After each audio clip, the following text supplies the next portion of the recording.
Veja no ICL Notícias, segunda edição.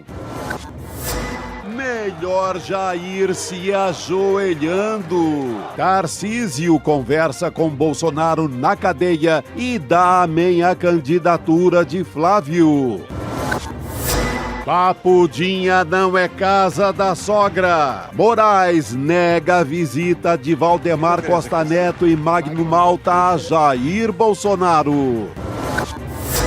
Explicando o inexplicável. Toffoli publica nota sobre o Master e diz que caso pode sair do STF após investigações. O ICL Notícias, segunda edição, está no ar.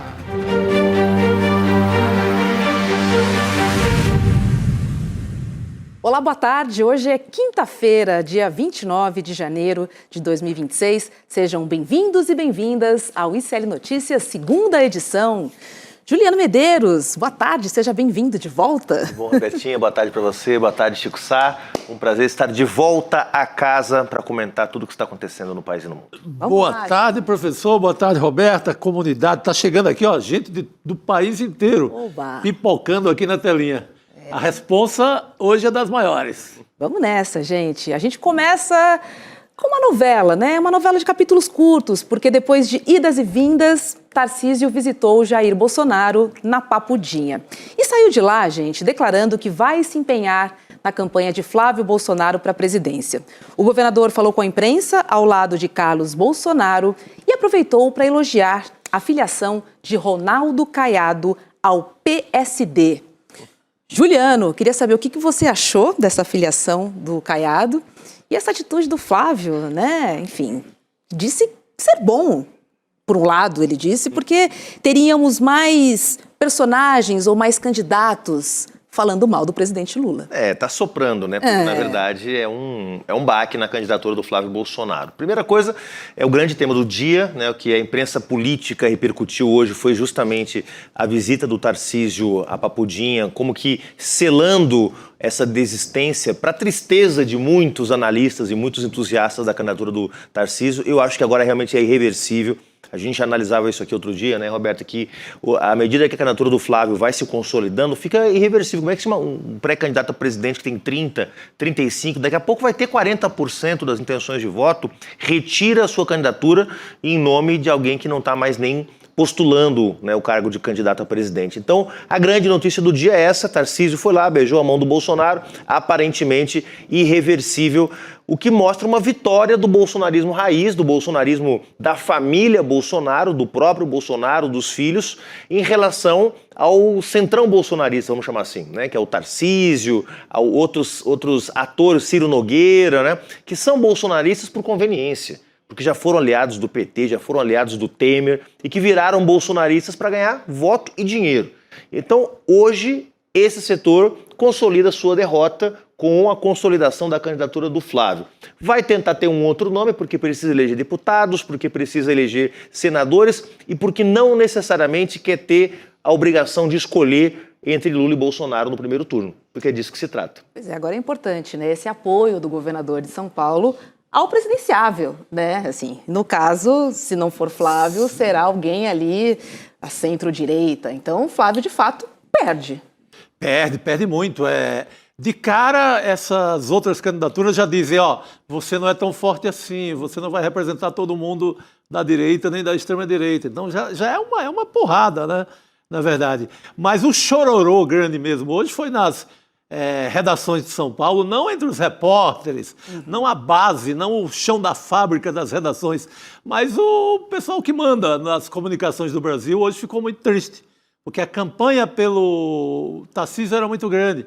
O pessoal do dinheiro grande aqui de São Paulo também, Fiesp, Faria Lima e as grandes corporações também choraram muito hoje porque perderam o candidato que eles achavam o ideal. O povo das privatizações aqui em São Paulo, os fundos que compraram a Sabesp, compraram não, receberam quase de graça, esse povo todo ficou muito triste hoje. Foi uma derrota desse dinheiro paulista, num certo sentido, que queria muito o Tarcísio. E ele vai lá, se ajoelha entrega tudo ao guru, ao Bolsonaro, ao filho, e eles vão com essa candidatura melancólica até o fim. Juliano, você que é do mundo político, né, essa filiação do Caiado, ela não chegou a vazar, né? Te pegou de surpresa também? Me pegou de surpresa porque o Caiado, na verdade, vai para um lugar que ele sabe que está ocupado, está congestionado, né? Então, para não desistir da candidatura a presidente, porque é uma candidatura que não virou, né, que não emplacou, para não precisar desistir, ele diz, olha, eu estou indo para um outro lugar que esse lugar sim quer ter candidato. União Brasil, onde eu estava vacilando, não sabia se tinha candidato ou não. Então, como eu quero muito ser candidato, eu vou para um partido onde a candidatura a presidente está sendo debatida a sério. Só que ele não conta que ele está indo para um partido que já tem, pelo menos, com certeza, um pré-candidato, que é o Ratinho Júnior, e o Eduardo Leite, hoje pré-candidato ao Senado, mas que está sempre ali esperando uma brecha para se apresentar. Então, eu acho que hoje também o Ronaldo Caiado, na prática, acabou enterrando a sua candidatura a presidente, só não quis dizer isso publicamente, achou um subterfúgio para ganhar um pouco mais de tempo e, quem sabe, virar o vice do Ratinho, que eu acho que é a jogada que está se construindo aí. E tudo indica que quem vai decidir de fato é o Gilberto Kassab, né? Porque ele deu um depoimento e não citou sequer convenções ou uma conversa interna no partido, nada. Exatamente, quem vai defender é o poderoso Kassab, né, que trabalha, é secretário do Tarcísio lá no Palácio dos Bandeirantes, para você entender o xadrez completo. Ele é quem decide, e eu gostaria de lembrar o que eu lembrei ontem, como o Ronaldo Caiado tratava o Kassab até 2015, 2016. Muito bom. Como dizia praticamente que o Kassab rodava a bolsinha lá no Palácio do Planalto. Então, esses senhores estão juntos agora. Eu acho que vai sobrar para o Caiado, acho que vice talvez não sobre, que vai precisar alguém mais de outra região, mais forte. Eu acho que vai um dos coordenadores da campanha, pegar alguma coisa lá, e a alça do caixão e seguir. Mas não tem muito jogo para ele também, né? Não tem voto. Ou volta a disputar o Senado, né? São 2 vagas esse ano, Ou né? volta para o Senado. Talvez tenha que desarranjar lá os acertos que ele fez em Goiás, né? Mas certamente seria um candidato muito forte ao Senado. Agora, acho que o importante que a gente tem que refletir aqui com a nossa comunidade do ICL, Roberto e Chico, é perguntar se tem espaço nessa eleição para uma terceira via, se tem espaço nessa eleição para uma candidatura ameaçar a ida de um bolsonarista raiz para o segundo turno, né? E eu acredito que não há esse espaço, né? Nós vamos ter uma eleição muito parecida com 2022. Vamos lembrar que a terceira colocada em 2022, que foi a Simone Tebet, teve 8% dos votos, ou seja, Lula e Bolsonaro concentraram quase 90% dos votos, 80 e poucos por cento dos votos no primeiro turno, não teve espaço. Aquilo que a gente viu em 2010, em 2014, que foi uma terceira via com 20%, que foi a ministra Marina Silva, foi candidata pela Rede, pelo PV, aliás, pelo PSB e pelo PV, e fez 20%, não tem espaço no Brasil hoje para uma candidatura de terceira via de 20%. É porque está muito polarizado e porque o bolsonarismo e o lulismo são 2 polos muito fortes na política brasileira. Então, a minha avaliação é que a jogada do Kassab farei o que Temer e Baleia Rossi fizeram com o MDB em 2022. Lanço uma candidatura própria, não brigo com os meus governadores bolsonaristas, não brigo com os meus governadores lulistas, sacrifico esse candidato, né, na prática, porque esse candidato não vai para o segundo turno, e depois da vitória negocio com quem vencer. É isso que o Kassab está calculando. E é um bom negócio para o Ratinho Júnior, né? Um bom negócio em todos os sentidos. Tem muito dinheiro de fundo partidário, ele torna o nome dele nacionalmente conhecido, né? Então é jogo bom para todo mundo. Onde tiver Kassab, ele não entra se não for bom. Não for bom no sentido de, se não tem dinheiro, se não tem chance de fazer bancada, ele não entra. Ele está em todos os governos do universo. Onde interessa, né? Onde tiver uma repartição pública, tem um homem do Kassab. Seja federal, estadual, municipal. A jogada dele é um grande esquema. Ponto. A grande brincadeira lá em Brasília é que se tiver um incêndio num prédio e o Kassab se jogar pela janela, pode se jogar atrás porque ele sabe o que está fazendo, que em algum lugar confortável ele vai cair, entendeu? Essa é a brincadeira que se faz lá em Brasília. Vamos ver o que vai dar nessa jogada agora. Tá todo mundo de olho para a gente entender ali nas próximas eleições, que estão logo aí, gente, em outubro. Eu falei que o Carluxo estava ao lado do governador Tarcísio de Freitas na coletiva. E olha, o Carluxo é o personagem importante do dia, tá? É que o seu Jair, o pai, vem dando ordens de dentro da cadeia para que seu filho 02 seja candidato do PL ao Senado por Santa Catarina.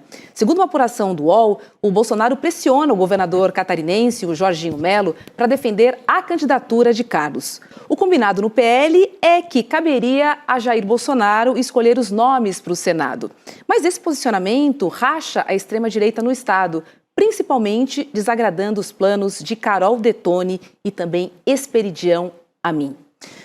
Seu Jair continua dando as ordens, Juliano? Lembra um pouco algumas organizações criminosas, né? Onde eles falaram tanto isso na época que o presidente Lula estava preso, mas é um pouco isso, né? O Bolsonaro, de dentro da cadeia, segue tentando dar as cartas na extrema-direita, né? Porque, óbvio, é natural que, com a saída dele de cena, fique um vácuo de poder dentro do PL, que a Michelle tenta ocupar, que o Valdemar Costa Neto tenta ocupar, que o Flávio tenta ocupar e que outros atores podem tentar ocupar também.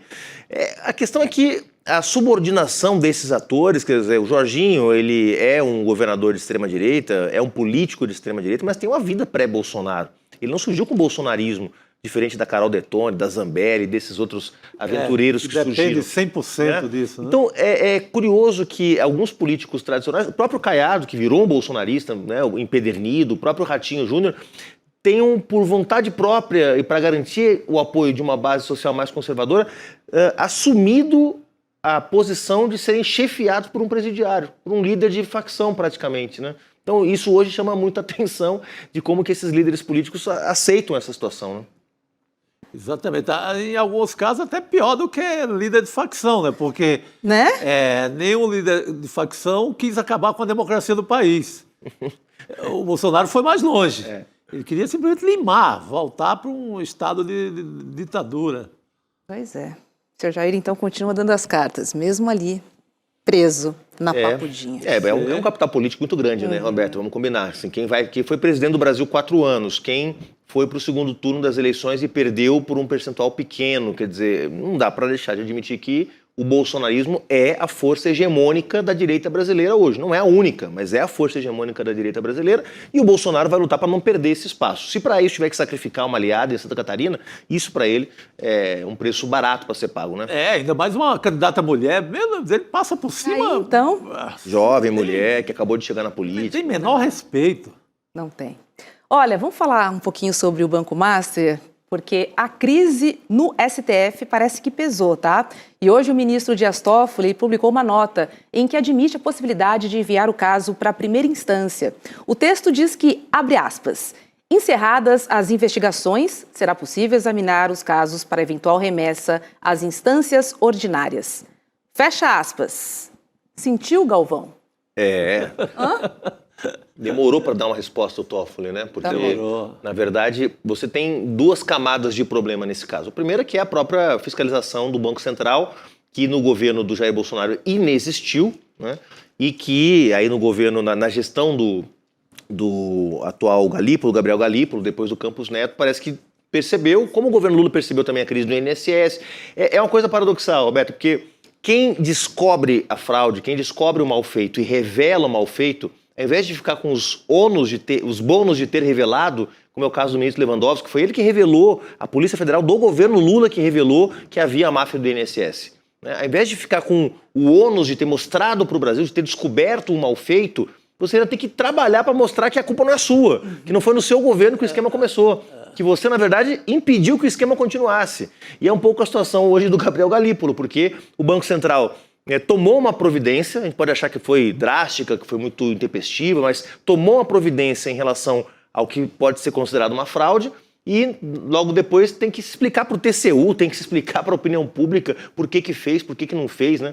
E a camada do Toffoli, porque enquanto o Banco Central rapidamente veio a público para dizer, olha, nós encontramos inconsistências nos papéis do Banco Master, por isso a liquidação, explicando tecnicamente desde o início as decisões que foram tomadas, o Toffoli simplesmente pegou o processo, puxou para o Supremo Tribunal Federal e não falou mais nada. E aí, claro, a imprensa descobriu as relações que ele mantinha com o Banco Master, descobriu que do resort no nome dos irmãos, descobriu que os irmãos não têm padrão de vida de dono de resort, levantou suspeitas de que poderiam ser laranjas do próprio ministro. Quer dizer, demorou muito o Toffoli para vir à tona falar alguma coisa, né? Agora, essa nota dele, Chico, ele tenta justificar passo a passo, né, da conduta dele no processo. Assim, ele tenta ali... Mas o que compromete, ele não fala. Não, ele tenta ali, só vai no que dá um ar de ilegalidade. Mas eu vejo ali como o acordo com o Fachin, com o Supremo, com tudo, para dar resposta, né? Descer o caso para a primeira instância ali com aval técnico de procuradoria, de todo mundo, e ele cair fora dessa história. Ele sobe esse rolo todo para o STF baseado no rascunho de compra e venda do Bacelar, um deputado federal da Bahia, do PL, com o Vorcaro. Que nem se concretizou. Não chegaram nem a comprar lá o terreno, aqueles terrenos maravilhosos que eles compram na beira-maia, que a gente fica só sonhando, nunca vai sobrar para a gente um negócio desse. Não vai. Então ele tem esse negócio que era um esboço e ele vai, pega. Aí depois se descobre relação, no mínimo suspeita, de sociedade lá no resort. Taiaiá. Descobre-se, inclusive, no Taiaiá, a presença financeira do Ratinho pai. O Ratinho pai do Ratinho... Seu Carlos Massa. Do seu Ratinho filho. O Ratão. O Ratão, pai do Ratinho filho, que vai ser candidato à presidência pelo caçabismo. Muito bom. Agora é impressionante, né, Juliano, como a cada minuto a gente é surpreendido com um novo capítulo dessa história, né? E que promete revelar nomes, né? O montante parece ser muito maior do que a gente tem ouvido e tem divulgado, inclusive. Onde é que isso vai parar, hein? Pois e deveria estar sendo um caso de polícia, né? Quer dizer, houve uma fraude financeira, essa fraude pode ter lesado correntistas do banco, pode ter lesado o próprio sistema financeiro, pode ter gerado evasão de divisas, lavagem de dinheiro. Isso é caso de polícia. Quer dizer, nesse momento, a Polícia Federal tinha que estar fazendo o seu trabalho para que houvesse um julgamento imparcial, transparente desse crime que foi cometido. E não a blindagem que passou a acontecer a partir da decisão do ministro Toffoli, né? E claro, é óbvio, gente, é um banco. Bancos têm relações com políticos no Brasil. Isso não é nenhuma novidade. O Vorcaro não é o primeiro, para não falar do Daniel Dantas, do André Esteves, da turma do Trabuco. Ou seja, nós tivemos, não foram poucos, e não foram só em governos de direita, banqueiros assumindo Banco Central e Ministério da Fazenda. Nós tivemos isso no governo da presidenta Dilma. Né? O Joaquim Levy era um banqueiro que virou ministro, saiu do ministério, voltou a ser banqueiro. Ou seja, tem uma dinâmica de relação, né, muito próxima desses agentes, desses grandes agentes do sistema financeiro com o mundo político.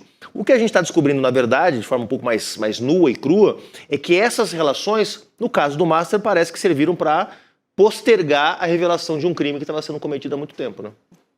Revelações em ano eleitoral, Chico. Aí mistura e fica ainda mais confuso. Fica mais complicado.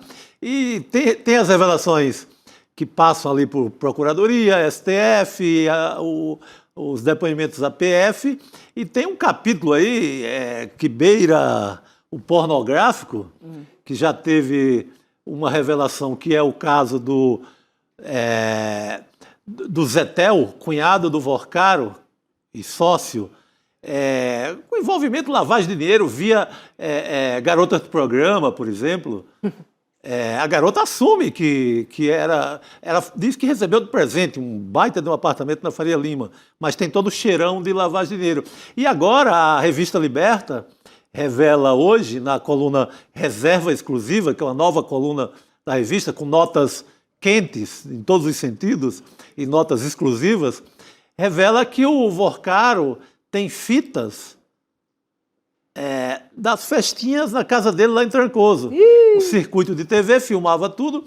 As pessoas que entravam nessas festinhas calientes não podiam entrar com celular, que era a ética ou etiqueta da história era não entrar com celular, mas o circuito interno de TV pegou a turma toda. Não sei se é suruba com toga ou sem toga, mas que tem muita gente grande, de executivo, legislativo, judiciário, moças da Faria Lima, rapazes do grande mercado financeiro, isso tem.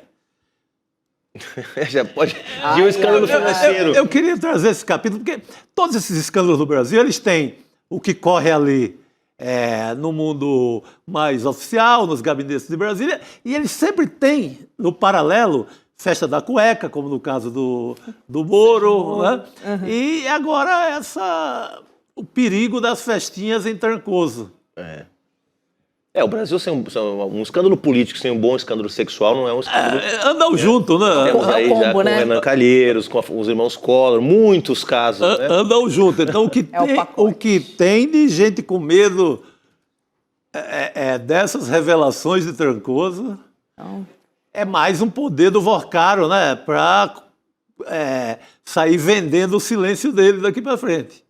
O silêncio mais caro do Brasil. Então, vamos além da notícia política nesse caso, né? Muito além. Frequentar algumas páginas de família. Alcova, as coisas da alcova. Em dezembro de 2024, o presidente Lula disse a Daniel Vorcaro que as decisões do Banco Central sobre o Banco Master seriam técnicas. Os dois se encontraram na presença do presidente do BC, do Gabriel Galípolo, e do ministro da Fazenda, o Fernando Haddad, que hoje comentou o conteúdo da conversa numa entrevista ao Metrópolis. Vamos ver o que ele disse, ó. Quando ele, Lula, está diante de uma informação, diz: façam o trabalho de vocês. O que, aliás, foi o que ele disse na reunião com o Vorcaro, segundo todas as testemunhas. Olha, decisão sobre você é do Banco Central, técnica. Uma decisão técnica vai ser tomada. Se bem, bem. Se mal, mal. E é a orientação que eu recebo. Então, temos aqui uma testemunha aqui falando do conteúdo desse encontro do presidente Lula, juntamente com a presença de Fernando Haddad e do presidente do BC, Gabriel Galípolo. Uma coisa relativamente comum, líderes do sistema financeiro, né, dirigentes de bancos e tal, despacham com o ministro da Fazenda, despacham com o presidente. Como eu disse, certamente o Vorcaro não foi o único. Nós estamos falando de dezembro de 24, portanto, ainda não se sabia das fraudes, o que se sabia era dos problemas operacionais do banco, né? Das inconsistências. Das inconsistências. Muito bem, assim, Roberta, muito bem colocado. Então, claro, o presidente Lula recebeu, como recebeu certamente muitos outros dirigentes de instituições bancárias. Eu só não tenho certeza se essa reunião ela foi uma reunião oficial. Eu acho que é muito importante isso, né, diante de questionamentos que rolaram na semana passada sobre o encontro do presidente Lula com o ministro Toffoli fora da agenda oficial, na Granja do Torto. Isso gerou algum mal-estar, né? É muito importante. E é importante que a partir disso se abra um debate sobre o que é o lobby no Brasil. Porque, veja, os banqueiros, os empresários, o agronegócio, eles conseguem agenda com os dirigentes do Estado brasileiro, com ministros, com o presidente de autarquia, a hora que quiserem, né? Mas e se fosse uma associação de credores do Banco Master? E se fosse uma associação de correntistas do Banco Master? Será que a grande indústria farmacêutica que acessa livremente o ministro da Saúde, o presidente da Anvisa, tem o mesmo nível de acesso que tem uma associação de pessoas que precisa de um medicamento, Chico Sá? Então tem uma desigualdade no acesso às autoridades. Total. Por isso que se fala no Brasil de ter algum nível de regulamentação do lobby, porque quem tem poder acessa as autoridades, não se sabe qual é o conteúdo da agenda, pode ser fora da agenda oficial muitas vezes, e quem vai fazer advocacy, como se fala, né, que é sensibilizar o poder público a partir de alguma causa social, Roberto, nem sempre consegue acessar. E há uma desigualdade. Quem decide quem é recebido e quem não é? O próprio chefe de Estado, o próprio ministro, o próprio presidente de autarquia. Não há uma regra. Sim. Né? Então, o presidente Lula tem todo o direito de receber o Daniel Vorcaro, como deve ter recebido outros dirigentes de bancos. O Daniel Vorcaro tinha até então alguma credibilidade na praça para pedir uma audiência com o presidente. Até aí tudo bem. Resposta do presidente atestada pelo ministro Haddad, corretíssima, a decisão vai ser técnica, beleza, perfeito. Agora, o debate sobre quem acessa o poder é um debate que tudo que está acontecendo com o Toffoli, com o Daniel Vorcaro, poderia servir para a gente refletir um pouquinho, sabe? Quem acessa o poder é quem tem poder, né? É quem tem poder, quem tem dinheiro. Minimamente. Não é? Às vezes quem tem muito voto, né, ano de eleição e tal, outro lado poderoso, as igrejas, tanto a católica com o CNBB e etc., como mais poderosa ainda o Edir Macedo, essa turma toda aí, Malafaia, as igrejas neopentecostais também muito poderosas. Aliás, a igreja é poderosa em relação a poder desde o Mussolini. O Mussolini é o primeiro cara que espertamente faz um grande acordo com a cúpula da igreja de Roma. Então, é esse povo que tem poder, esse povo que tem acesso. Olha, um detalhe importante é que o Banco Central ele abriu uma investigação interna para avaliar e apurar eventuais falhas na fiscalização e liquidação do Banco Master. A decisão partiu de Gabriel Galípolo, que é o presidente do BC, no fim do ano passado, em meio ao avanço das investigações contra o Banco Master. Segundo integrantes do Banco Central, o objetivo da sindicância não é promover uma caça às bruxas. No entanto, a gente sabe que a investigação pode trazer aí, de vez, para o radar, a condução do caso ainda na gestão do ex-presidente do Banco Central, Roberto Campos Neto, que, olha, está caladinho, Juliano. Caladinho. E, olha, isso é muito importante, porque houve uma carga sobre a atual diretoria do Banco Central, né, sobre uma série de aspectos, se a liquidação não foi muito rápida, se não tinha que ter olhado melhor, e etc, etc.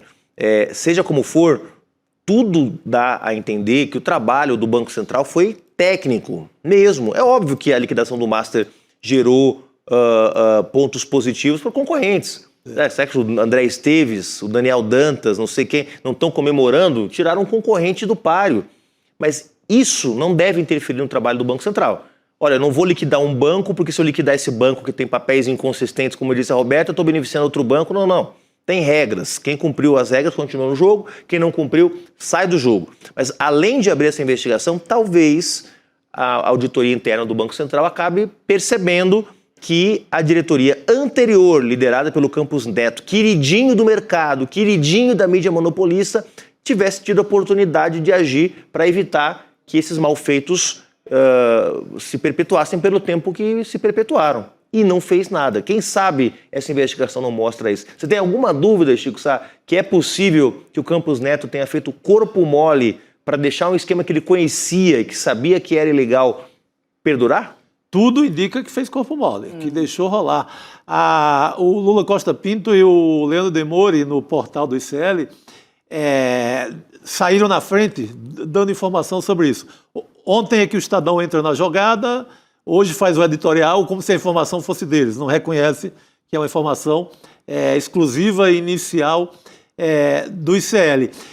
E os relatos dão conta de um tremendo corpo mole. Não quis mexer.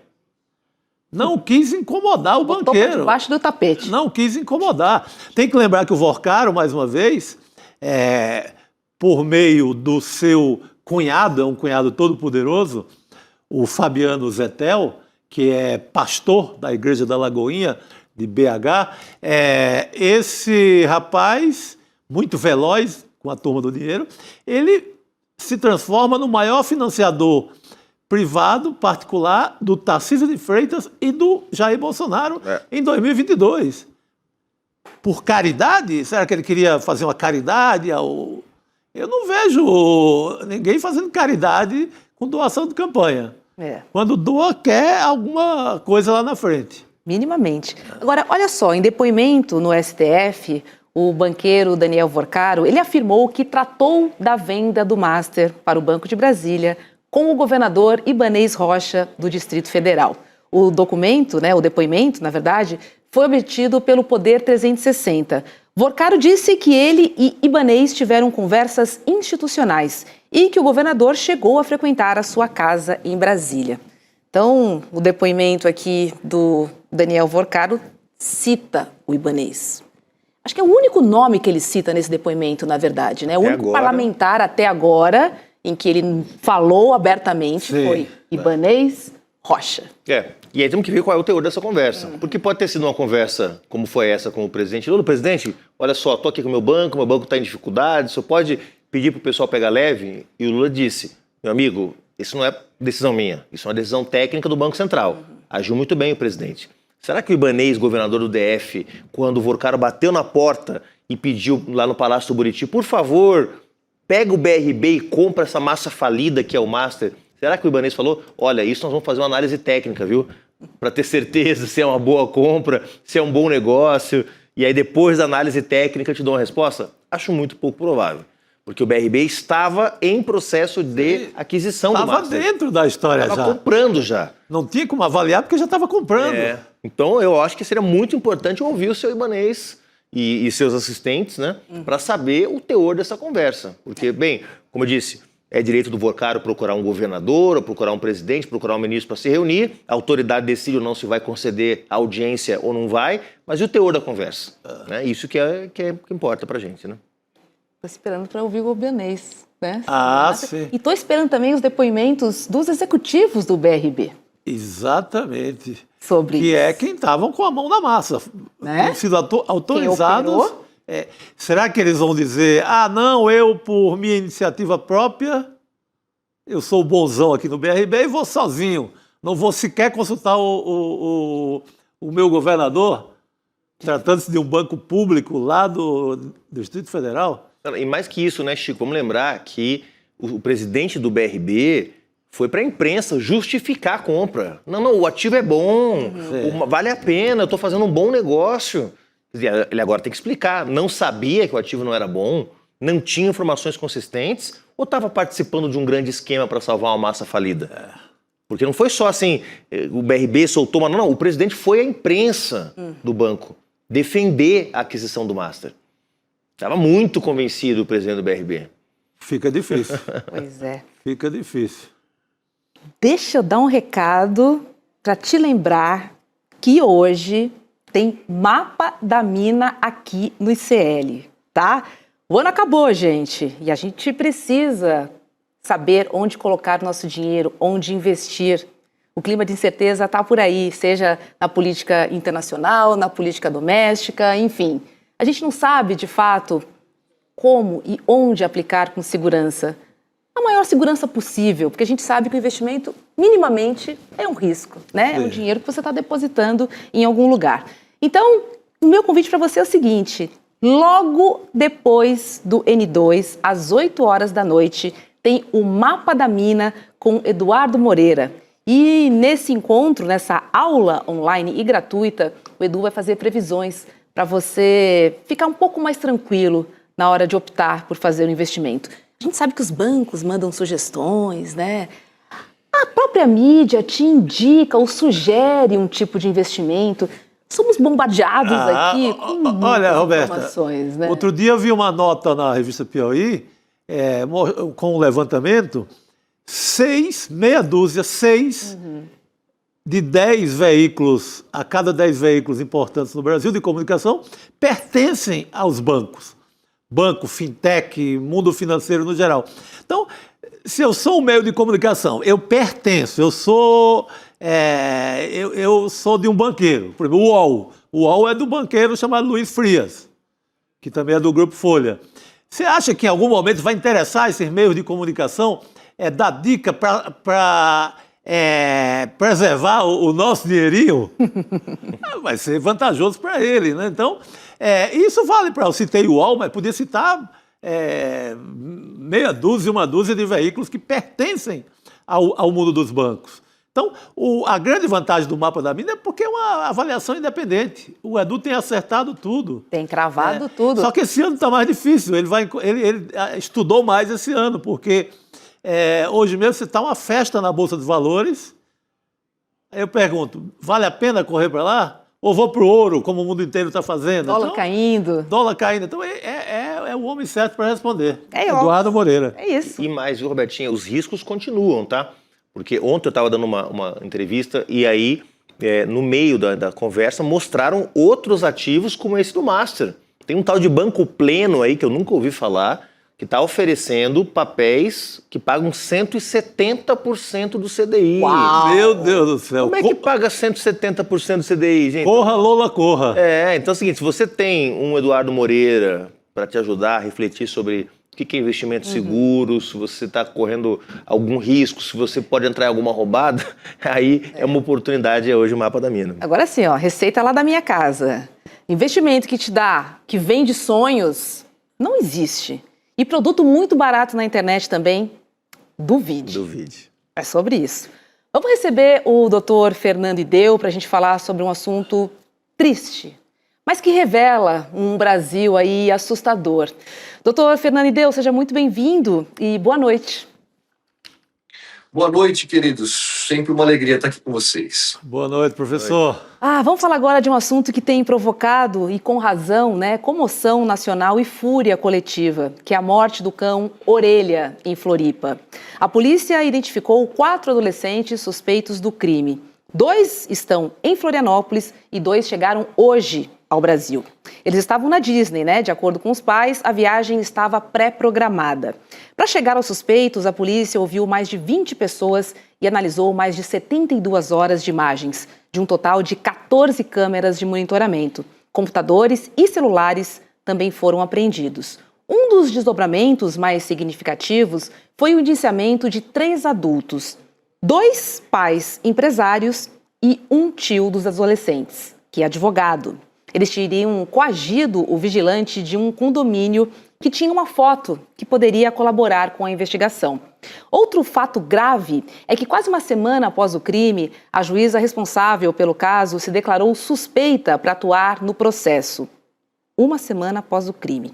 Segundo a própria juíza, ela mantém relação de amizade íntima com os familiares de um dos investigados. O senador Humberto Costa, do PT, diz que vai pedir urgência na votação de um projeto de lei de autoria dele que endurece as penas para crimes de maus tratos a animais, aumentando aí o tempo de prisão, agravando em casos de morte do animal. Doutor Fernando Ideu, se comprovado que o crime foi mesmo cometido pelos adolescentes, o que pode acontecer com eles?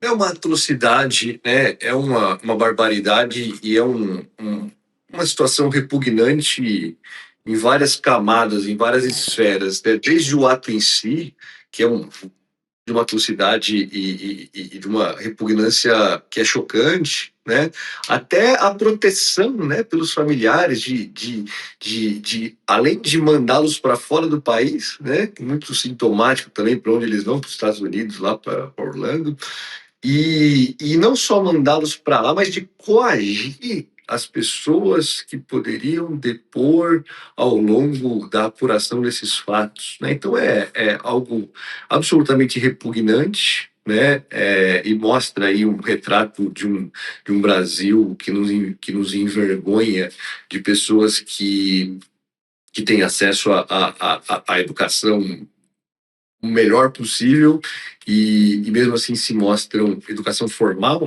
melhor possível, acesso às escolas e tudo mais, e se mostram aí pessoas cruéis e jovens já de um caráter absolutamente reprovável para ser capaz de um ato como esse, E o que pode acontecer é que, por serem menores de idade, por serem menores de 18 anos, não se sujeitam às leis penais como as pessoas que têm maioridade, Os mesmos fatos tipificados em lei como crime para maiores de idade são apurados como atos infracionais para adolescentes. Então, eles não se sujeitam se sujeitam a penas, mas a medidas, que no caso a gente chama não de penas privativas de liberdade, mas medidas socioeducativas por se tratarem de adolescentes, e vão responder pelos fatos como adolescentes e como menores infratores sujeitos a medidas socioeducativas por atos infracionais, não por crimes.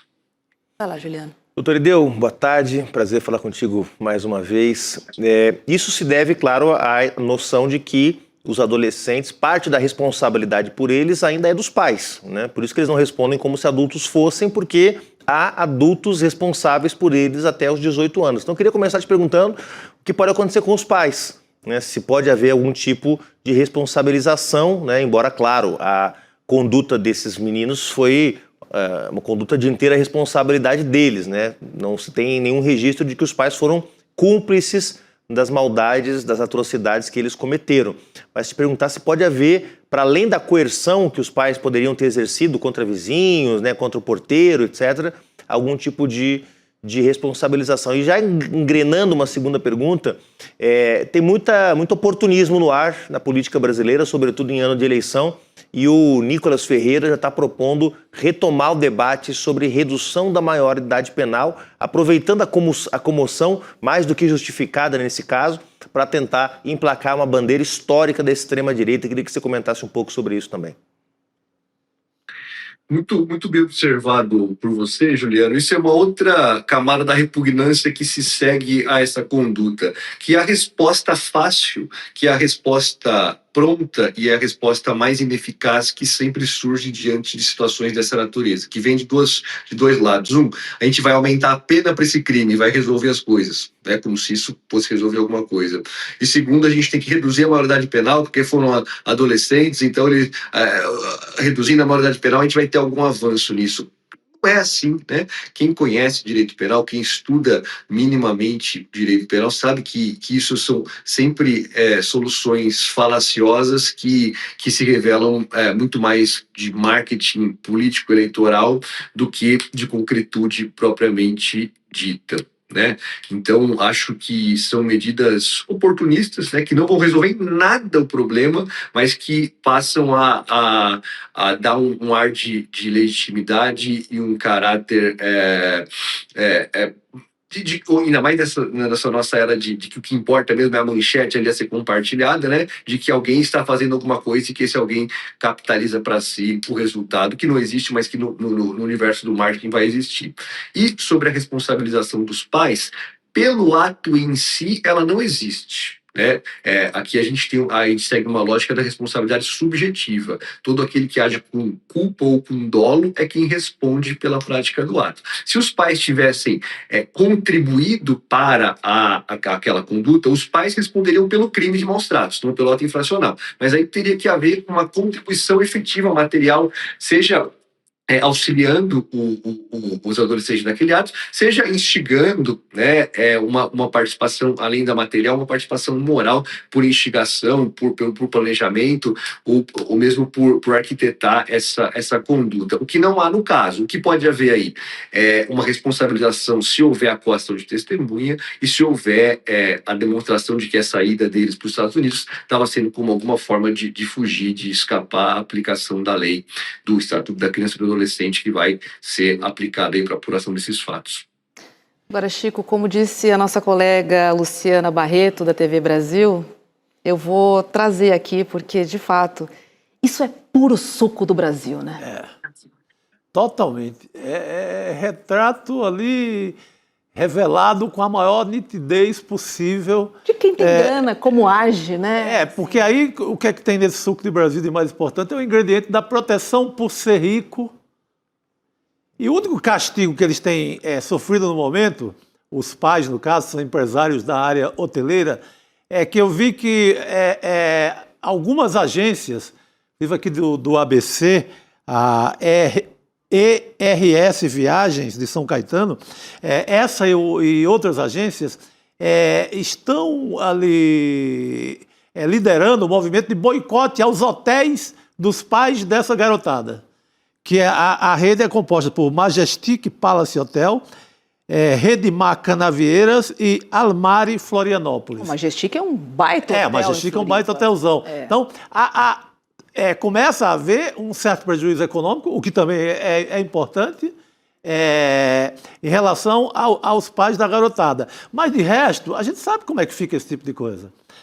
Santa Catarina, principalmente pelas mãos do prefeito de Florianópolis, tem enxotado, só no ano passado, palavras do próprio prefeito, mandou embora da rodoviária 650 pessoas pobres, pretas, marginalizadas, pessoas que estão tentando uma melhor forma de vida em outro estado, migração nacional dentro do seu território, ou seja, brasileiro com brasileiro, ou seja, você não pode dar uma de Trump e querer expulsar essas pessoas, e esse prefeito se orgulha de expulsar essas pessoas.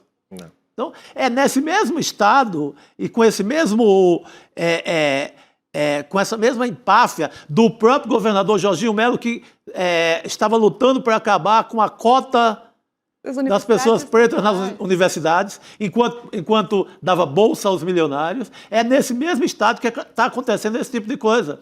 O cachorrinho, o pobre cachorrinho Orelha, ele é um símbolo dessa história, mas a gente pode pegar o cachorrinho e levar também para a condição de muitos humanos, ao tratamento que tem sido dado a muitos humanos em Santa Catarina. É verdade. É interessante que a luta na causa animal, ela consegue unir todas as tendências. Seria muito interessante que todas as tendências passassem a defender também o pobre coitado que chega na rodoviária de Santa Catarina, de Florianópolis, atrás do emprego, atrás de melhor condições de vida, como vem para São Paulo, como vai para o Recife do interior, como vai do Cariri para Fortaleza, ou vai da cidade menor para Juazeiro do Norte. A migração nacional, o Brasil é um país de imigrantes. Então, seria muito interessante assim que esse cão passe a representar uma luta contra os maus tratos no geral em Santa Catarina. Maus tratos aos animais, mais do que justo, e maus tratos às pessoas também que chegam nesse estado em busca de algo melhor para a vida. Era só uma reflexão, me desculpa, doutor, mas acabei me estendendo aqui, mas gostaria que você falasse sobre isso.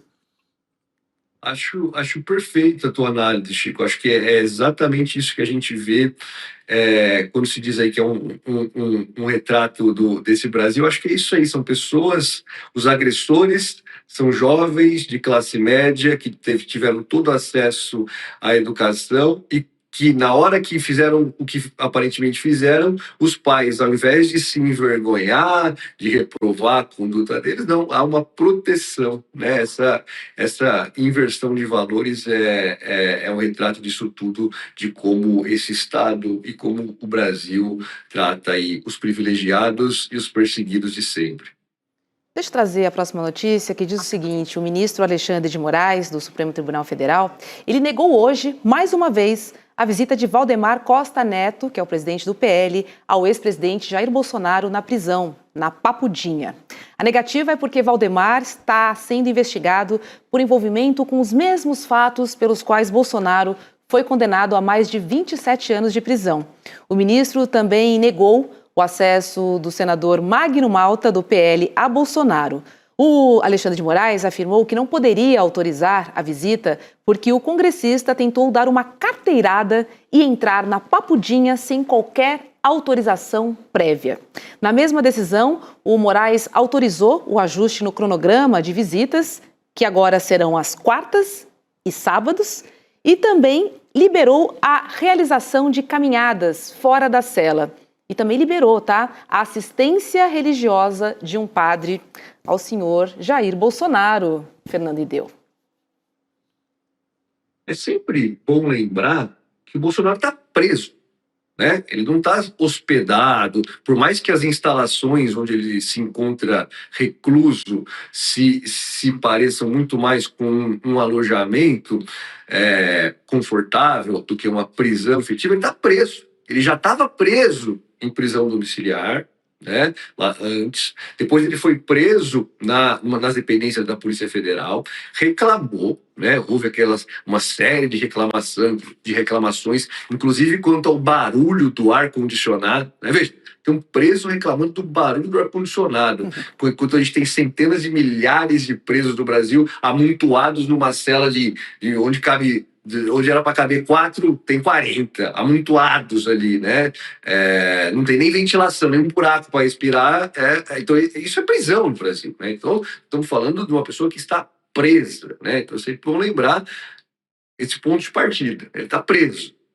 Em vista disso, né, vamos pensar assim, se alguém no sistema carcerário, hoje preso, cumprindo pena por um crime, aí, por exemplo, de tráfico, vem um outro traficante, um outro investigado por tráfico, querendo visitar o traficante que já foi condenado. Você acha que isso vai ser possível em alguma das penitenciárias do Brasil? Não existe, né? Então, assim, é simplesmente adequar o que se pratica, da forma bruta como se pratica, porque, né, já temos o reconhecimento pelo próprio ministro Alexandre de Moraes que um ex-presidente está numa condição privilegiada, embora haja questionamentos, haja quem questione isso de forma muito incisiva e contundente, mas ele está preso, né? Eu acho que essa é a realidade e acho que ele ainda tem muitas mordomias que não tem fundamento legal, porque se você pegar a lei, não há um dispositivo legal que diz que um ex-presidente da República deve ficar numa condição diferente. Mas há precedentes, né? Embora não seja uma situação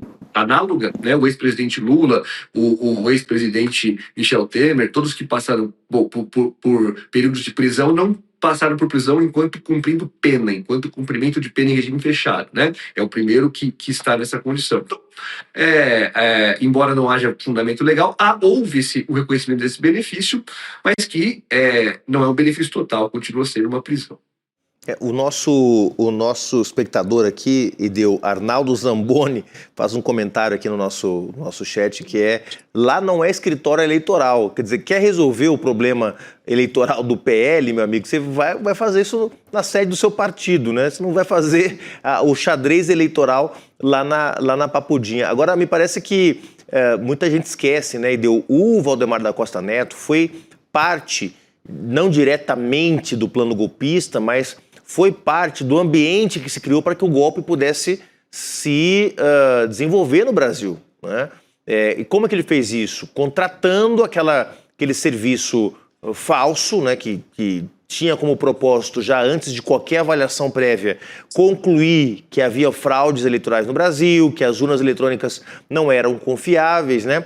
Isso para criar um ambiente que depois pudesse justificar mais na frente a tentativa de golpe que o Bolsonaro já vinha tramando com militares, com assessores mais próximos e com ministros do seu governo. Foi multado, inclusive. Foi multado, né?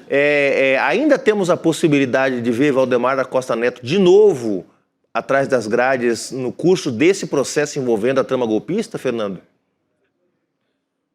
Eu desconheço, aí por ignorância mesmo, a particularidade do que está sendo imputado ou do que está sendo investigado em relação ao Valdemar. Mas isso que você coloca é o fato, né? O fato de conhecimento público, e acho que na condição ali de presidente do PL há muito o que ser apurado em relação à participação dele em todos esses atos, né? Que não aconteceram da noite para o dia. Houve um longo processo aí, uma série de peças que foram encaixadas tanto pela Polícia Federal quanto pelo Ministério Público Federal para que se reconstruísse historicamente esse fato que levou à condenação dessas pessoas. Então, acho que sim, né? E a decisão do ministro Alexandre deixa muito claro, veja, um condenado por esses fatos não pode receber a visita do investigado também por esses fatos que foram praticados no mesmo contexto. Então, acho que há muitas coisas que podem vir à tona ainda, inclusive em relação ao Valdemar. Isso, só um comentário, Robertinha, também aqui muita gente no nosso chat perguntando, mas o Bolsonaro não é evangélico? Como assim acesso a um padre? Ele não está o tempo todo em igreja evangélica, ele não está o tempo todo abraçado com um pastor de extrema direita? Não, pessoal. Se batizou? Apesar disso, parece que ele é católico. Ninguém sabe muito bem. É que nem o time de futebol do Bolsonaro. Um dia aparece com a camisa do Palmeiras, outro dia com a camisa do Santos, outro dia com a do Flamengo. Até a camisa do meu querido Inter ele já conspurcou. E dá um azar danado pro time, dá um azar danado, entendeu? Depois que vestiu a camisa do Santos, nunca mais o Santos prestou na vida. Quase caiu. Então, muita gente perguntando, mas como assim um padre? Mas ele não é evangélico? Ninguém sabe, pessoal. A verdade é essa. Então tá bom. Talvez seja o Padre Kelmon, né? O padre pode de festa ser. Junina. Esse é o padre ideal. Padre Kelson. Padre de quadrilha. Candidato padre. Quadro de festa junina. Gente, olha só, carnaval vem aí. Eu adoro carnaval. E a Escola de Samba Acadêmicos de Niterói vai levar para Sapucaí este ano um enredo em homenagem ao presidente Lula.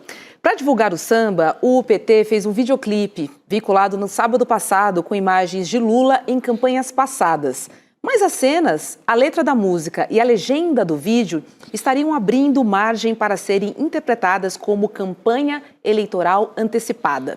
Estreante no grupo especial do Carnaval do Rio, a Acadêmicos de Niterói escolheu como enredo o seguinte tema: do alto do Mulungu surge a esperança. Lula, o operário do Brasil. Apesar da homenagem a uma figura pública, não configurar por si só uma propaganda eleitoral antecipada, o samba faz menção ao número 13 e utiliza jingles de campanhas políticas de Lula do PT. Embora a letra não mencione a reeleição diretamente, o contexto de um ano eleitoral como esse levanta algumas preocupações, Então, uma delas é o que pode e o que não pode ser feito em relação a campanhas. Dirigentes da Acadêmicos de Niterói orientaram, por exemplo, seus componentes a não fazerem o L com as mãos durante o desfile. Bom, gente, como carnavalesca eu digo, quando você está na avenida, nada importa. Não, bobagem total. Essa é homenagem a um líder político que tem uma história que não é só uma história eleitoral, é que ultrapassa isso. O próprio L, você pode pegar em redes sociais, em tudo que é comunicação possível, que está o L, está muito no sentido de, até usado pela oposição, para dizer, faz o L. Então o L também não é um L de eleição. É muito maior. Agora, claro, se quiser pegar uma firula, você faz isso com qualquer coisa. Eu posso fazer na inauguração do Rodoanel, o Tarcísio virou estrela de programa de fofoca, aqueles influencer pago. Então, se eu pegar qualquer coisa dessa, eu levo para a Justiça Eleitoral. Era a campanha que o fofoqueiro estava fazendo lá, dizendo que o Tarcísio é o melhor governador do mundo e que vai de novo São Paulo vai abraçá-lo. Então, difícil, se valer para todo mundo... Difícil não fazer o L na Marquês de Sapucaí. Agora, eu pergunto, a divulgação desse vídeo pelo PT e a homenagem da escola, por si só, podem ser caracterizadas como propaganda eleitoral, doutor Fernando Ideu? Olha, Roberto, eu não sou um eleitoralista, eu sou um advogado criminalista, porém, tenho interesse e curiosidade e acompanho muitos assuntos sobre eleições, e especialmente sobre a justiça eleitoral.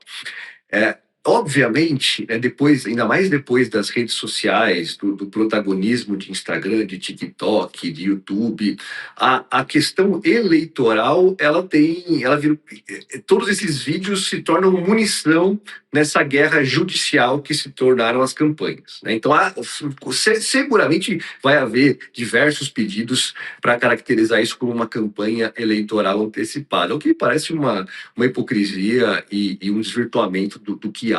Lula, assim, para além de ser o candidato à reeleição, é uma pessoa com uma trajetória inquestionavelmente reconhecida e merecedora dessas homenagens que, por si só, não traduzem pedido de voto, No samba enredo, você não vai ver nenhum pedido de voto. No vídeo que foi divulgado, você não vai ver nenhum pedido de voto. E é isso que caracterizaria uma campanha eleitoral antecipada, transformar isso em pedido de voto. Veja, a gente, em inúmeros telejornais, a gente vê propaganda oficial de governo, da gestão do Estado, o governo de São Paulo, o governo...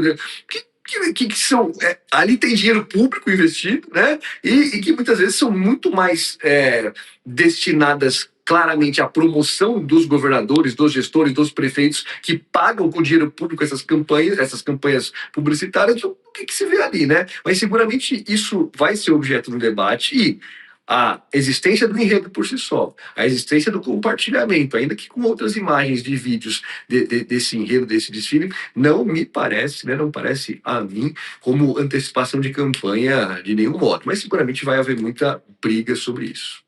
Você sente ali uma antecipação de campanha? Nada, que antecipação de campanha, que nem você querer multar a Globo porque tem gente no Big Brother falando agora a favor do Lula, a favor do Bolsonaro. Não existe isso, não. Chico?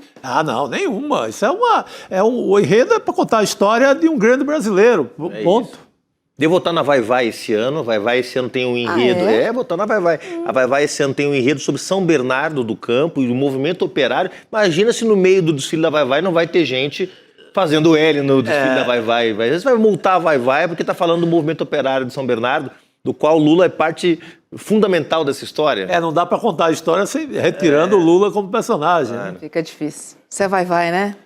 Agora sou. A Roberta também está na avenida, hein? Só para te avisar.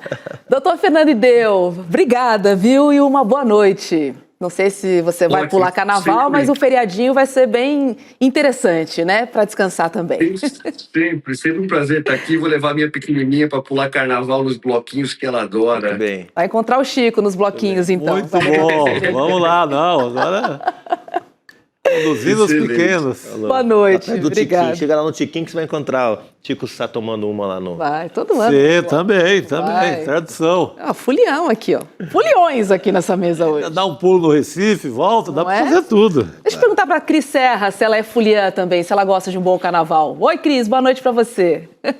Boa noite, Roberta, Chico e Juliano. Eu estava acompanhando atentamente essa conversa, porque vocês não sabem, mas eu já fui campeã na Sapucaí pela Mangueira e pela Mocidade Independente de Padre Miguel. Que maravilha. Desculpa aí, gente. Desculpa aí. Só chegou. 11 anos de desfiles na Sapucaí. E eu ia sair na Acadêmicos de Niterói com esse belíssimo enredo do Lula. Eu e meu marido íamos sair. Infelizmente, não vamos poder sair, porque o Luiz Paulo está com problema no joelho e não vai poder desfilar. E em solidariedade a ele, eu também não vou desfilar, mas estarei torcendo pela Acadêmicos de Niterói. É o primeiro desfile dela no grupo especial e a gente precisa torcer para que ela brilhe muito com esse enredo e permaneça no grupo especial. É isso aí. Cris, Que bota o senhor, maravilha. seu marido, no carro alegórico. Mas vai. Dá pra ir, hein? Ainda dá. Olha só. Olha, Roberta, agora já está meio que impossível. Entendi. Tem fila de espera para participar das alas. Tem ala que está com mais de 100 pessoas na fila de espera. Então, a essa altura, estou achando muito difícil. Mas a torcida vai... Vou torcer do mesmo jeito. Amo o carnaval carioca. Não tem espetáculo no planeta mais bonito e mais representativo da cultura brasileira do que o desfile das escolas de samba na Sapucaí. É verdade. É muito bonito. Aqui está acontecendo a mesma coisa na Acadêmicos do Tatuapé, que vai ter o enredo do MST, homenagem ao MST também tem fila de Pô, espera. belo e merecido enredo, hein? 42 anos do MST, que fez seu encontro nacional na última semana lá em Salvador, então também muito, muito bacana. Vamos lá, gente. O Tarcísio de Freitas, como eu já contei aqui, né, ele visitou o Jair Bolsonaro na Papudinha e reafirmou publicamente o apoio à candidatura presidencial de Flávio Bolsonaro. O Tarcísio negou divergências sobre o seu posicionamento no cenário eleitoral e ressaltou que não tem dúvida em relação ao apoio a Flávio Bolsonaro. O governador ainda reforçou que o interesse dele é continuar aqui governando o estado. Mas quem não gostou muito do apoio de Tarcísio para Flávio Bolsonaro foi Gilberto Kassab. Vamos ver o que ele disse em entrevista ao UOL. Abre aspas. Mas é importante que uma personalidade como ele, o Tarcísio, que é governador de São Paulo, que legitimamente tem as pretensões de comandar o país um dia, e se não tem, muita gente no Brasil quer que ele tenha, ele precisa mostrar que tem a sua identidade. Uma coisa é gratidão, reconhecimento, lealdade. Outra coisa é submissão. Cris Serra, quero ouvir você sobre essa fala do Gilberto Kassab, que tem aí 3 governadores para escolher, né? Tá farta escolha ali que ele tem. Roberta, o Gilberto Kassab, de fato, merece ser estudado pela ciência política no Brasil, né? Porque ele é mestre de falar e não dizer nada, não tomar posição. Ele está sempre com um pé em cada canoa. Aliás, um pé em cada canoa apenas não. É como se ele fosse uma criatura de várias pernas, vários pés, em todas as canoas possíveis e imagináveis, né? Ele cobra que o Tarcísio tenha identidade. Gente, quem não tem identidade é o Gilberto Kassab, é o PSD, que é essa massa amorfa politicamente, que se adapta, é como se fosse uma geleia, né? Uma geleca, que se adapta a qualquer recipiente, seja ele qual for, né? Então, se Tarcísio for candidato, a gente apoia Tarcísio. Se for Flávio Bolsonaro, reconhece a liderança do pai, né, do Jair Bolsonaro, como ele já falou inúmeras vezes, né? E também, se Lula ganhar, estamos com Lula. Enfim, o PSD tem os seus representantes no Ministério do Lula.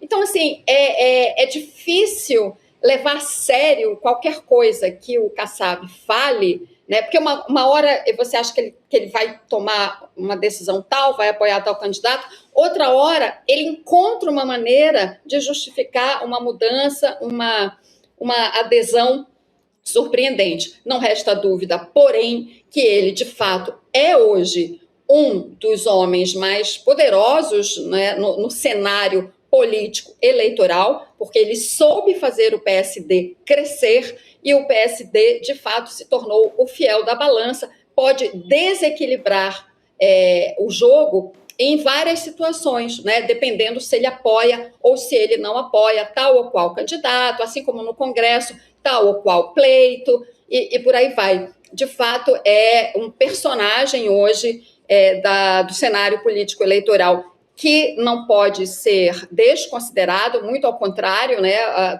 Todas as lideranças políticas vivem cortejando o Kassab para garantir o seu apoio, né? Mas dessa forma, né, dentro desse espectro de uma liderança política que não tem posição sobre nada, né? Ele só tem interesses em poder, em amealhar poder, em ocupar cargos, né? Mas é um partido que não tem identidade, que não se sabe o que ele pensa. Sabe-se, obviamente, que é uma liderança de direita, né? Mas com essa incrível capacidade camaleônica de se adaptar às mais diversas situações para benefício próprio e para benefício do seu grupo político. Agora, Chico, é interessante, porque quando a gente ouve o Gilberto Kassab falar, ele não tem o mínimo constrangimento, né? Ele trata como virtude essa capacidade de atender os seus próprios interesses, independentemente da situação. Assim, ele se gaba sobre isso, né? Sim, é uma tradição da política brasileira. Sempre tem, de tempos em tempos, essa figura. Hoje é o Kassab que representa mais essa coisa de ser... de ter um representante dele em toda e qualquer repartição pública do Brasil. Você vai lá em Manaus, tem alguém do Kassab, vai no Piauí, vai no Palácio do Planalto, na Esplanada dos Ministérios, tem ministro. Ele despacha ao lado do gabinete do Tarcísio, que ele é secretário do Tarcísio, às vezes a gente esquece, ele é secretário de Relações Institucionais. Isso. O que faz desse trabalho a política de sempre, ele faz política, ele é pago para fazer política. Então, ele é essa figura que representa hoje vários pés em todas as canoas possíveis. Mas é uma coisa muito típica da cultura política do Brasil. É o cara que quer se dar bem. Então eu vou...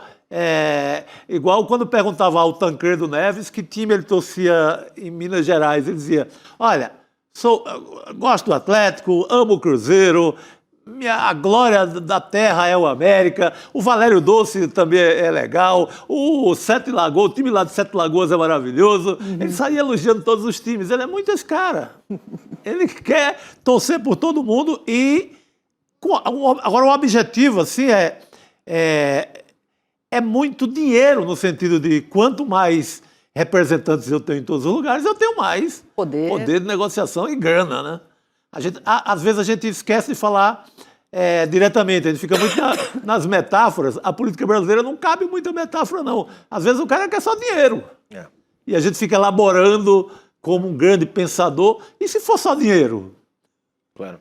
E Cris, você que também acompanha bastante bem aí a política de Brasília e a política nacional, eu fico me perguntando o que o Kassab achou que ele ia conseguir conquistar, que o Tarcísio ia romper com o bolsonarismo, que em algum momento o Tarcísio ia dizer, não, presidente Bolsonaro, olha, o senhor me desculpe aí, mas eu vou ter que sair a presidente porque o Kassab me pediu. Quer dizer, é verdade, o Kassab hoje controla uma grande máquina partidária, mas nós já dissemos aqui, uma coisa é você controlar uma grande máquina partidária, como é o PL ou como é o PSD. Outra coisa é você liderar um grande movimento político no Brasil. O Kassab não lidera um grande movimento político no Brasil. Isso vai ficar evidente caso ele sustente a candidatura, seja do Ratinho Júnior, seja do Caiado, seja do Eduardo Leite à presidência da República.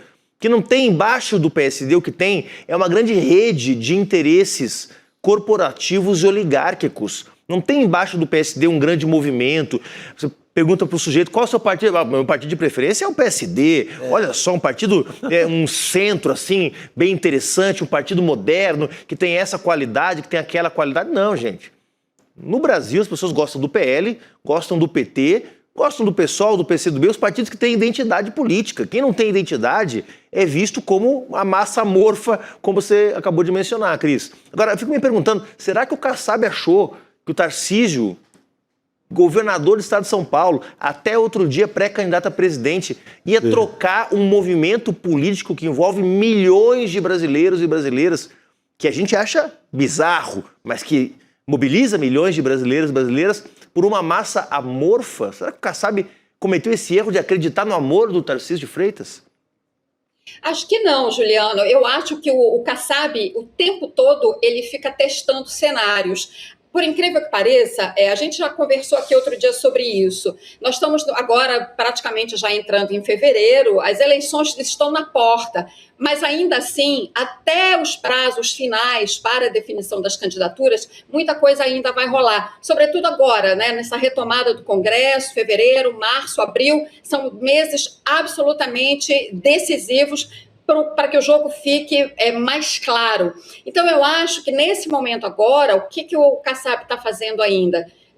Como você disse, ele tem uma máquina partidária grande, ele tem nomes que têm alguma relevância no cenário político nacional. Ele fica jogando com esses nomes em cenários possíveis, né? Para barganhar, para ver onde ele pode ganhar mais, né? Ele joga isso para ver qual é o retorno que ele tem, o famoso jogar verde para colher maduro. Eu não acho que ele acreditasse que o Tarcísio romperia, acho mesmo que não, né? Eu acho que ele está fazendo assim vários cálculos, né, para ver qual é o caminho mais seguro. Como você disse, ele não lidera um movimento, mas ele tem uma máquina partidária relevante na mão dele, né?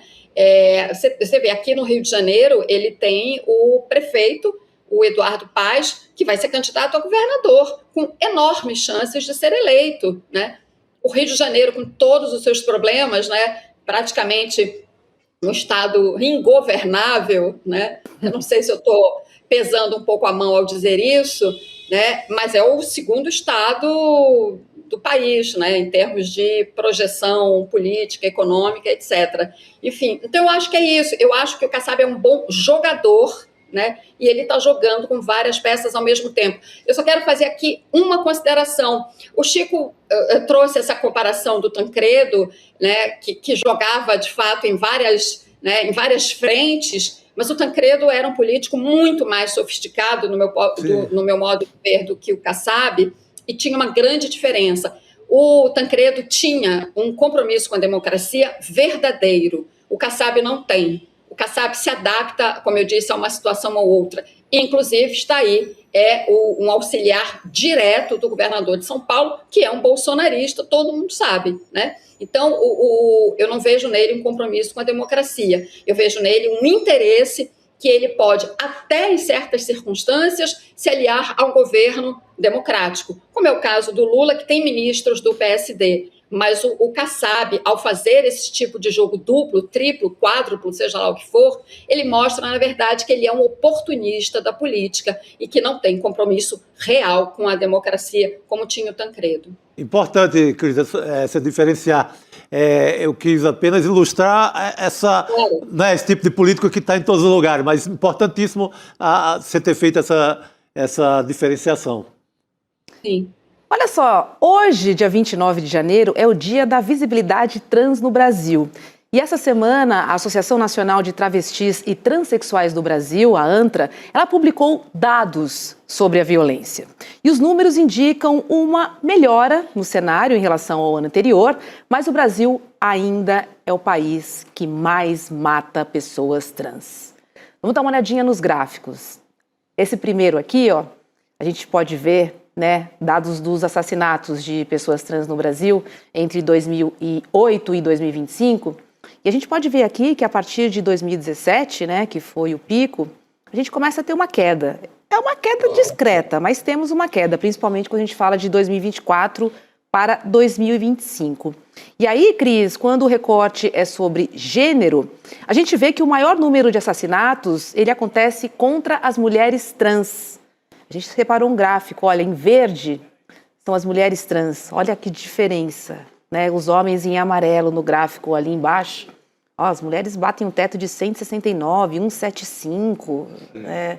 É uma diferença gritante aqui em relação... Tem um ano que não há nenhum, 2020, nenhum caso de assassinato de homem De trans. homem, 2022 um caso, né?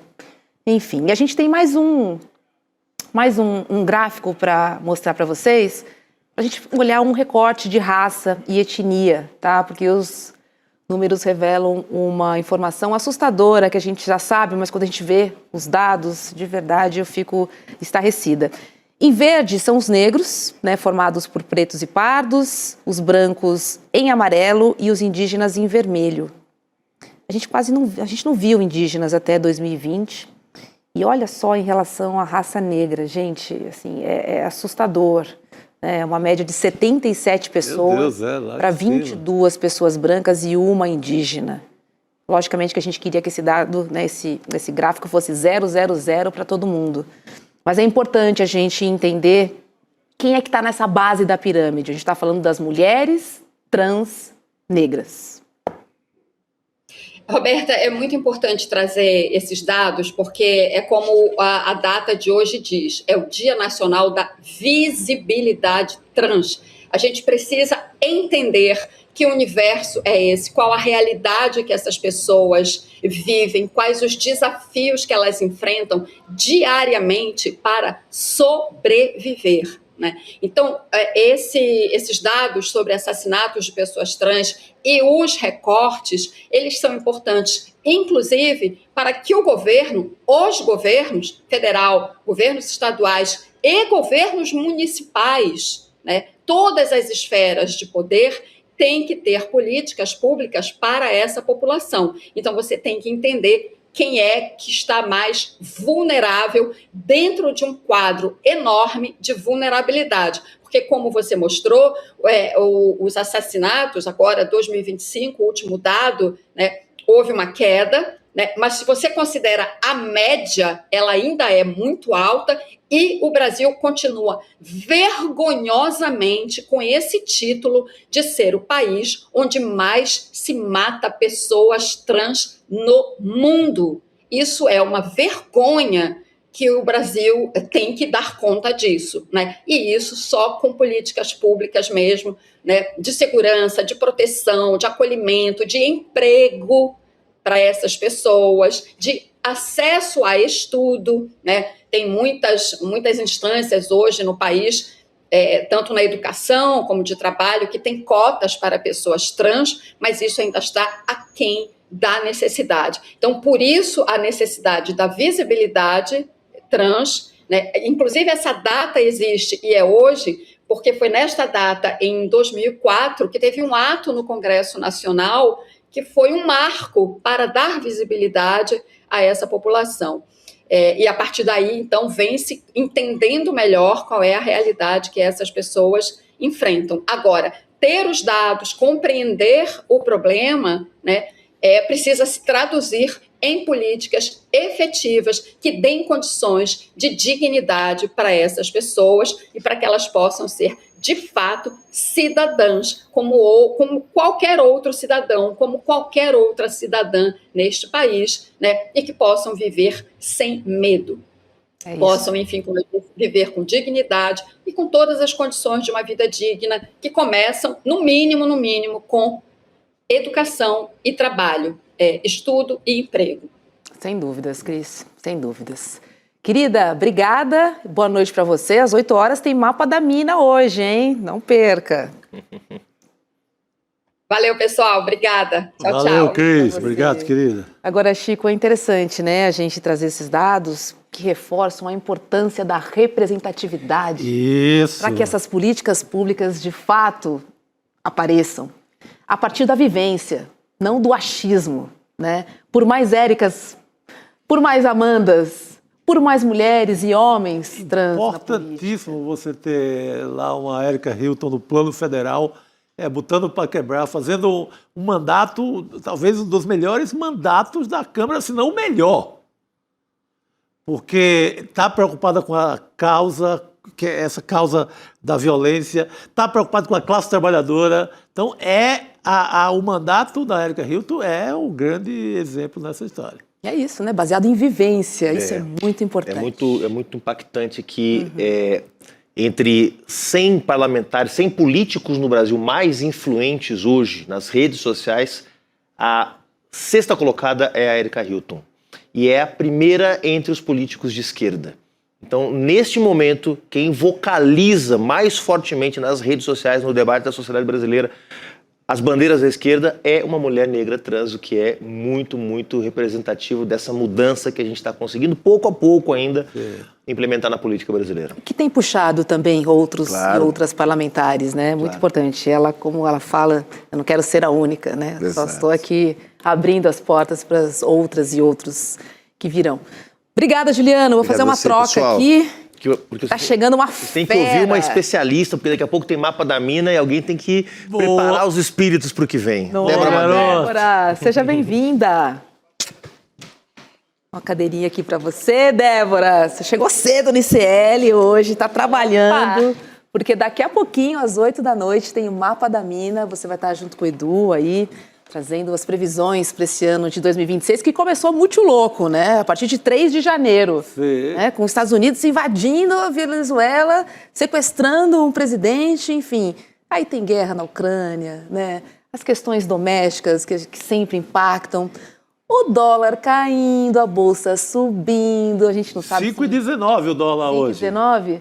Muita gente correndo atrás do ouro, mas será que o ouro é um bom negócio? Enfim... Todas as respostas hoje no Mapa da Mina com você e Edu. O que você pode adiantar para a gente? Olha, esperamos trazer aí muitas respostas, né, para quem está em casa, para quem quer saber, né, como navegar nesse mar turbulento, porque vai ser um ano de muita volatilidade, de muito sobe e desce. A gente não pode esquecer que é ano eleitoral. Ano eleitoral sempre traz um movimento a mais, um pouco mais de movimentação para o mercado. A gente tem Donald Trump na presidência dos Estados Unidos, ele é uma bomba relógio, ele muda de ideia muito rápido, ele é muito imprevisível e isso traz para a gente, né, toda uma instabilidade, uma incerteza. E é o que eu sempre falo, na incerteza, o que a gente faz? Espera a neblina passar, segue adiante. Então é um ano bem difícil, é um ano muito turbulento, com muitos conflitos também acontecendo e tudo isso mexe com o mercado. Tá tudo de mão dada, a política, a geopolítica, ninguém os mercados. Solta a mão de ninguém, né? Tá todo mundo ali juntinho e isso vai fazer com que a gente tenha um ano muito desafiador pela frente. Então o Mapa da Mina vem para tentar trazer, né, uma bússola, uma forma aí das pessoas navegarem nesse mar sem muita dificuldade e sem cair em cilada, porque esse ano também a gente teve quantos bancos liquidados, né? Caramba. E as pessoas na necessidade do FGC. Não, o Chico falou agora que tinha um banco oferecendo 170% de CDI. Depois de todo o escândalo Master, ainda tem banco na mesma pegada. Exatamente. 70%. E eu até estava, ainda bem que vocês lembraram, porque eu estava na redação, eu falei, eu vou responder para o Juliano por que esse banco está pagando isso. Porque esse banco... é o Banco Pleno. O Banco Pleno era o antigo Indusval, que virou Voiter. A gente tem que puxar a linha, né? Sim. Virou Voiter, aí virou Voiter Indusval. O Voiter foi comprado pelo Master, então ele faz parte do conglomerado. É um banco que faz parte do grupo do Master. E por isso que ele está oferecendo tão mais que os outros, porque está todo mundo querendo vender, tá um Deus nos acuda, ninguém quer ficar com o mico na mão, porque ele pode ter problema, ainda não está na parte liquidada, não é a parte que está com problema, mas pode vir a ter. Então ninguém quer ficar com o banco, está todo mundo vendendo pelo preço que dá, e por isso que ele está tão acima dos outros. Então, já respondendo aí a dúvida do Juliano, por que esse banco está assim? É porque ele é do conglomerado do Master, mas ele mudou tanto de nome que a gente perdeu o fio da meada. E ele tá disfarçadinho ali, né? Ninguém sabendo dessa... Às vezes você tá ali no Master, enrolado no Master, ele nem sabe. Meu Deus do céu. Tá vendo a importância da informação? Como tantos outros, né? Que estão, às vezes, no conglomerado e as pessoas não sabem. E sobre o petróleo, Débora? Porque a gente, enfim, entende que Donald Trump tem a intenção ali, né, de ser o dono do petróleo da Venezuela, sendo muito claro e transparente aqui. Em relação à variação né, do preço do petróleo. Algumas pessoas pensam em investir em ações, enfim. Você recomenda ou está tudo muito incerto? É um mercado de incerteza, ainda mais nesse ano, porque a gente tem realmente Donald Trump à frente dos Estados Unidos e ele tem essa coisa com o petróleo, né? Não esconde de ninguém, sempre falou que isso seria uma postura do governo dele, uma postura de, sim, drill baby, né? Então Drill ele baby, nunca drill. escondeu isso e... Então, isso vai também trazer uma expectativa ali de uma possível demanda, de mais oferta, e outros países produtores também alvo ali de conflitos, e isso mexe muito com o preço e traz incerteza para o mercado. Então, deve sim ser um ano desafiador também para o petróleo. A gente pode ter algumas altas dependendo do que acontecer nas regiões produtoras ou na logística, porque tem todos os canais também onde passam os navios e tudo. E isso influencia no preço. E aí, a gente já sabe, subiu o petróleo, isso afeta nosso país aqui, que é produtor de commodity, tem a Petrobras como uma das maiores empresas da Bolsa. Então, deve ser um ano de bastante movimentação por aqui. Não à toa, a Petrobras subiu quase todos esses dias. Meu Deus. Débora, uma pergunta que não cala nunca. E os juros? Cai em março, como tem aí um zum, ou permanece a gente sendo campeão internacional de juro alto, impedindo a realização de muitos negócios, impedindo investimento na indústria, não é? Vai seguir nessa toada? Estamos no pódio, viu, Chico? Hoje a gente está no segundo lugar dos maiores juros reais do mundo. A Turquia caiu, né? Normalmente a gente briga com esse lugar, com a Turquia, que estava em primeiro. A Turquia caiu para quarto lugar no ranking dos juros reais. Hoje a gente ocupa o segundo lugar no maior juros do mundo. Juros reais já descontando, né, a expectativa de inflação. E sim, existe essa projeção de queda em março. Acho que uma queda atrasada, já poderia ter começado o ciclo de cortes. Está sufocando muito a nossa economia urbana, como você mesmo falou. Dificulta para a indústria, dificulta para o investimento. Fica difícil competir com 15% ao ano. Precisa cair. E a expectativa e até a sinalização é que comece em breve. Acho que a gente já prolongou muito esse ciclo de aperto, está na hora de dar uma trégua, porque pelo amor de Deus, ninguém aguenta. Cabe mais uma perguntinha? Claro, se tiver tempo. O dólar está caindo. Para quem está pensando em viajar, vale a pena aproveitar essa baixa do dólar? Será? Ou ele deve subir? Ou também é incerto, Débora? O dólar é a variável mais difícil de prever porque ela depende de uma série de outras. Mas o que a gente percebeu nesses últimos dias e nessa semana principalmente é que o dólar furou um piso importante do 5,30. O 5,30 acaba sendo um piso quase psicológico. Quando você fura esse patamar e cai abaixo disso, já começa a se pensar, será que ele vai se estabelecer nesse patamar e formar um novo piso? Então vai começar a oscilar para baixo disso. Para quem quer viajar, a recomendação é que sempre que tem ali uma quedinha, compre um pouco, não deixe para comprar tudo de uma vez, porque você fica muito dependente, vulnerável a um preço só. Então, sempre que tem quedas, comprar um pouquinho e fazer um preço ao longo do tempo. Essa é a melhor recomendação para você não se expor muito. Mas em relação a patamar que o dólar deve ficar, agora, principalmente com esse diferencial de juros e toda essa incerteza em relação aos Estados Unidos, tem entrado muito recurso estrangeiro aqui, e isso favorece o real. Então, esperamos que continue assim e as incertezas dos Estados Unidos devem permanecer aí enquanto Donald Trump estiver na presidência. Tem que ir para os Estados Unidos agora, talvez não seja uma boa ideia. Não. O clima está pesado. Nem na Copa. Nem na Copa. E eu não me arrisco. Nem eu. Débora, daqui a pouquinho, né, às 8 horas da manhã, da noite, quer dizer, tem o Mapa da Mina, mas ainda você pode se inscrever. Corra lá em icln2.com.br. icln2.com.br. Lembrando que essa é uma aula gratuita, onde você vai receber dicas valiosíssimas de Débora Maganha e Eduardo Moreira. Bom Mapa da Mina para você. Para nós. Obrigada, Chico, querido. Boa noite. Valeu. Comunidade. Obrigado. É tempo de tomar uma água e daqui a pouquinho tem o Mapa da Mina. Deixa contando aí, daqui a uma hora tá no ar. É isso aí. Um beijo e até amanhã. Amanhã é sexta-feira. Tchau. É hoje, 29 de janeiro, às 8 horas. O dia do nosso evento de finanças, economia e mercados mais importante do ano. O Mapa da Mina. Vai acontecer às 8 horas da noite. Ele é gratuito e se você já está inscrito, 1 hora antes do evento, vai chegar no e-mail que você se inscreveu e no grupo de WhatsApp que você está fazendo parte também, o link para você poder participar. Também é importante você saber que é um evento que não tem replay. Então, de noite, coloca ali na agenda porque vai valer a pena tudo que você vai aprender de uma maneira muito simples e fácil. À noite a gente se vê.